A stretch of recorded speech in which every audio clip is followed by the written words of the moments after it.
നമ്മുടെ ജീവിതത്തിൽ പ്രധാനമായിട്ടും രണ്ട് ഭാഗങ്ങളുണ്ട്.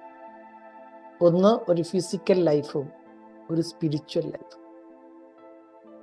ഫിസിക്കൽ ലൈഫ് എന്ന് പറയുമ്പോൾ നമ്മുടെ ജീവിതത്തിൽ നമ്മൾ ഭൗതികമായി എന്തൊക്കെ നേടി എന്നുള്ളതാണ്. ആ അളവുകോല് കൊണ്ടാണ് നമ്മൾ എല്ലാവരും ഫിസിക്കൽ ലൈഫിനെ മെഷർ ചെയ്യുന്നത്. എന്നാൽ സ്പിരിച്വൽ ലൈഫിനെ നമ്മൾ എങ്ങനെയാണ് മെഷർ ചെയ്യുക? ഞാൻ എത്രത്തോളം ഭക്തി ചെയ്തു, എത്രത്തോളം മന്ത്രം ജപിച്ചു, എത്രത്തോളം പുരാണ പാരായണം നടത്തി, എത്രത്തോളം തീർത്ഥാടനം ചെയ്തു, ഇതാണോ ഒരു സ്പിരിച്വൽ ലൈഫിന്റെ മാനദണ്ഡം? ഇതുകൊണ്ടാണോ നമ്മൾ ആധ്യാത്മിക ജീവിതത്തെ അളക്കേണ്ടത്? ഒന്നുമല്ല.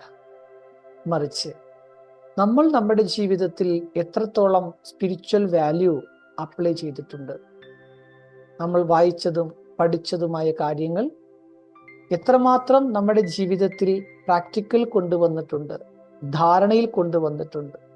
ആ ധാരണയുടെ തലം വെച്ചുകൊണ്ടാണ് ഒരു സ്പിരിച്വൽ ലൈഫിന്റെ മെഷർമെന്റ് സാധ്യമാകുന്നത്. അതുകൊണ്ട് മന്ത്രം ജപിച്ചു എന്നുള്ളതല്ല ഇവിടുത്തെ അർത്ഥം. എത്രത്തോളം മന്ത്രത്തിന്റെ സ്വരൂപമായി, അതാണ് നമ്മുടെ സ്പിരിച്വൽ ലൈഫ്. അതുകൊണ്ട് ഫിസിക്കൽ ലൈഫും നമുക്ക് ആവശ്യമാണ്, അതോടൊപ്പം ഒരു നല്ല സ്പിരിച്വൽ ലൈഫും നമുക്ക് ആവശ്യമാണ്.